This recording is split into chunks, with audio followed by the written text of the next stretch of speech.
Baka hanggang ngayon po mga amigo, wala ka pa rin diving wetsuit or diving suit amigo. Ito po, may re-recommend ko sa inyo mga amigo na diving wetsuit. Ito po yung pinakamurang diving wetsuit amigo.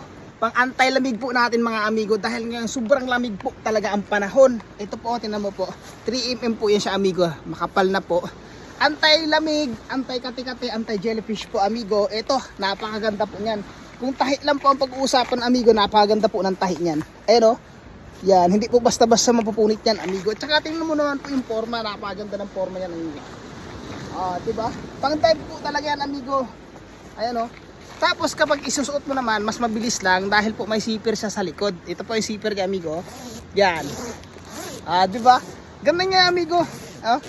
Tapos po, amigo, yung kanyang zipper po, amigo, plastic po yan siya, Ayan, kaya po hindi po talaga kakalawangin. Napakaganda po mga amigo, as in. For your reference po amigo, yung height ko po ay 5'4", tapos 72 kilograms ako amigo. Large po ito amigo.